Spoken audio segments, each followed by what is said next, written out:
नमस्कार दोस्तों। राजधानी लखनऊ के आलमबाग थाना क्षेत्र के अंतर्गत इको गार्डन के पास कैलाशपुरी मोहल्ले में श्री नागेश्वर नाथ मंदिर की खबर हमने आपको 2 दिन पहले दिखाई थी, जब पुजारी ने बिना समिति को बताए आधार कार्ड बनवा लिया था। अब इसके बाद एक और नया प्रकरण सामने आया है। पूर्व में भी हमने आपको खबर दिखाई थी, मंदिर के कुछ पूर्व सदस्यों ने समिति की जानकारी के बिना काफी रुपयों का हेर फेर कर दिया था, जिसके गबन को लेकर एफआईआर हुई थी। अब मंदिर समिति हाईकोर्ट पहुंची है। क्या कुछ मामला है, आइए समिति के संरक्षक हमारे साथ मौजूद हैं बात करने के लिए, ब्रजेंद्र कुमार सक्सेना जी और समिति के महामंत्री संजय कुमार द्विवेदी जी मौजूद हैं। आइए जानते हैं कि क्या प्रकरण है जिसको लेकर मंदिर समिति को हाईकोर्ट जाना पड़ गया है। श्री नागेश्वर महादेव मंदिर समिति में पिछले दिनों पंडित जी ने आधार कार्ड बना लिया था, वो मामला सामने आया था।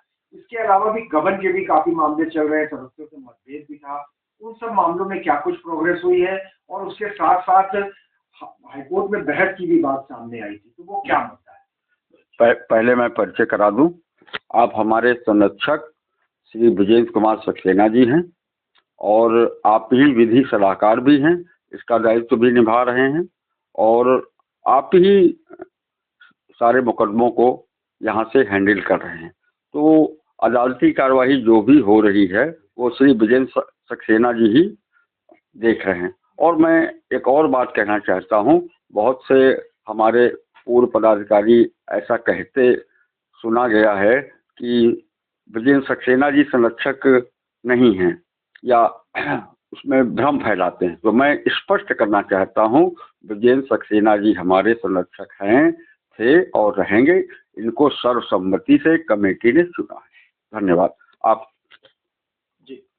जी क्या बताना चाहेंगे, क्या हुआ हाईकोर्ट में, क्या प्रकरण था और किस तरीके से मामला आगे बढ़ा? पहले हमने एफआईआर के लिए जो है थाने में एप्लीकेशन दी थी गबन को लेकर कि इसमें एप्लीकेशन लिख ली जाए, परंतु जब नहीं लिखी गई, जब समय अंतर्गत ज़्यादा हो गया, तो उसमें फिर हमने जो है 156(3) जो कि मौजूदा में 173(4) BNSS के अंतर्गत हमने एप्लीकेशन दाखिल की। तो उसमें जो है एफआईआर के आदेश हुए, एफआईआर लिखी गई और पुलिस अपनी कार्रवाई अच्छे से कर रही है। हमें पुलिस से कोई इसमें जो है मतलब कोई शिकायत नहीं है, मैं पुलिस से संतुष्ट हूँ। और उसके पश्चात जब एफआईआर हो गई तो अजय श्रीवास्तव जी थे, अजय श्रीवास्तव एफआईआर क्रैशिंग में मामले में माननीय हाईकोर्ट गए। तो वहाँ पर अपनी बात उन्होंने दलील रखी, और दलील रखी तो सबसे पहले उनके यही कहा था उन्होंने कि ऐसा है कि जो राजनारायण जो है एक वकील हैं, और हालांकि ऐसा कि पिछले पेपरों में जब एफआईआर हुई तो पिछले कई समाचार पत्रों में ये प्रसारित कर दिया गया कि राजनारायण एक वकील है। तो इस संबंध में सबसे पहले मैं सभी संपादक महोदयों को ये कहना चाहता हूँ, जो भी समाचार पत्रों ने ये समाचार छापा है, कि इसमें सुधार कर लें और इस खबर का खंडन करें। मैं ब्रजेंद्र कुमार सक्सेना राजनारायण का अधिवक्ता हूँ, राजनारायण अधिवक्ता नहीं है। इस सिलसिले में राजनारायण जो थे वो वादी थे। इस सिलसिले में जो है मैंने कोर्ट से, मुझे गलती से, जब मैंने इसमें एक 225 BNSS का एक गवाही लगाई थी राजनारायण की तरफ से एक दूसरे मुकदमे में, तो मुझसे गलती से टाइपिंग मिस्टेक से वहाँ पर संरक्षक लिख गया था कि राजनारायण एक संरक्षक है और राजनारायण एक एडवोकेट है, जिसका मैंने खंडन किया है। दिनांक 25 जुलाई 2025 को मैंने संशोधन लगाया है कि इसमें करेक्शन किया जाए, ये राजनारायण अधिवक्ता नहीं है और ना ही संरक्षक है। इसको जो है कोर्ट ने जो है मान लिया, माननीय न्यायालय ने इसको संज्ञान में लिया है और इस पर कार्रवाई की है। और इसके पश्चात मैंने दिनांक 3 मार्च को भी हमने एक सप्लीमेंट्री एफिडेविट दाखिल किया है, जिसमें भी हमने लिखा है कि करेक्शन के लिए दिया जा रहा है। ये टाइपिंग एरर की वजह से जो है 225 BNSS में जो बयान दिया गया उसमें गलती से जो टाइप हो गया है, इसको भी माननीय न्यायालय ने संज्ञान में ले लिया है। तो इसके पश्चात ये हुआ कि जब ये उनके अधिवक्ता जी जो थे, अजय जी के अधिवक्ता जी थे, ये माननीय उच्च न्यायालय में तो बहस कर रहे थे, सबसे पहले उन्होंने यही प्रश्न उठाया, उन्हें यही प्रश्न उठाया कि ऐसे करके ये संरक्षक हैं और ये एडवोकेट हैं। तो इसका मैंने खंडन किया। मैंने कहा इस संबंध में मैं जो है कोर्ट में, माननीय लोअर कोर्ट में मैं जो है संशोधन और करेक्शन सर्टिफिकेट 2 बार मैं फाइल कर चुका हूँ। इसमें इसका कोई मतलब कि अब औचित्य नहीं है। और इसको, मेरी बात को सुनकर और बहस हुई, और बहस को सुनने के बाद में माननीय न्यायालय ने जो है एफआईआर को जो है निरस्त नहीं किया और उन्होंने उसकी कार्रवाई के लिए आदेश दे दिए। सर, ये जो कार्रवाई हुई है, क्या ये रिकॉर्ड पे आ सकती है? इसकी वीडियो फुटेज मिल सकती है या ऐसा कुछ प्रावधान है? जी, ऐसा प्रावधान है। अगर कोई भी व्यक्ति, कोई भी वादी, कोई भी पिटिशनर अपने माननीय न्यायालय से अपनी फुटेज निकालना चाहता है अपनी बहस की, तो माननीय न्यायालय के जो रजिस्ट्रार को एक एप्लीकेशन दे दी जाए और देने के बाद में एक निर्धारित शुल्क होता है, उसमें फुटेज उसकी निकल आती है, क्योंकि जो भी बहस होती है वो सब रिकॉर्ड होती है माननीय उच्च न्यायालय में।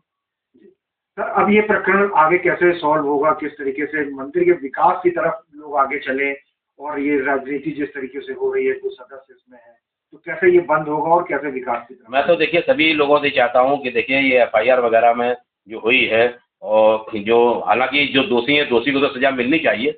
अगर वो जो है, मैं ये चाहता हूँ अगर वो आके समिति से माफ़ी मांग लें, समिति से अपने कारनामे की, हालांकि वो माफ़ी तो मांग चुके हैं, उन्होंने लिखित दिया है, उन्होंने ये लिखकर दिया है कि मुझसे गलतियाँ हुई हैं, और गलतियाँ होने के पश्चात भी जो है अजय श्रीवास्तव जी ने लिख के दिया है, लेकिन उसके पश्चात भी हम अगर वो समिति संतुष्ट हो जाती है तो हमें कोई दिक्कत नहीं है, हम तो मुकदमे में वापस रहने के लिए तैयार हैं, हमें कोई आपत्ति नहीं है।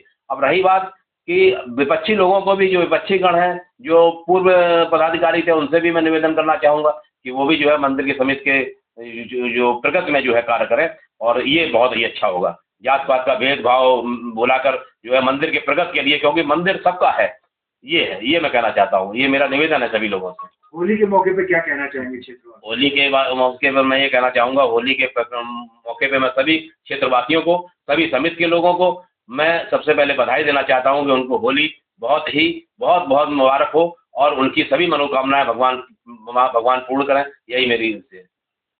तो दोस्तों, देखा आपने, समिति के संरक्षक और जाने माने एडवोकेट बृजेंद्र कुमार सक्सेना ने बताया कि समिति को हाईकोर्ट क्यों जाना पड़ा, और वहीं टाइपिंग मिस्टेक के कारण जब राजनाथ नारायण जो कि याची थे उनका नाम आ गया था, तो उसको लेकर के भी उन्होंने हाईकोर्ट में सफाई दे दी है। तो मंदिर का यह विवाद जल्दी से सुधरे और मंदिर के विकास में सभी क्षेत्रवासी मिलजुल के सहयोग करें, और इसी के साथ उन्होंने होली की भी शुभकामनाएं सभी क्षेत्रवासियों को दी हैं। दोस्तों, राजधानी लखनऊ से ऐसी ही प्रमुख खबरें और जानकारियां हम आपको लगातार दिखाते रहते हैं, तो लगातार हमारे साथ बने रहिए और देखते रहिए नेशनल वॉच न्यूज चैनल। बहुत बहुत धन्यवाद दोस्तों।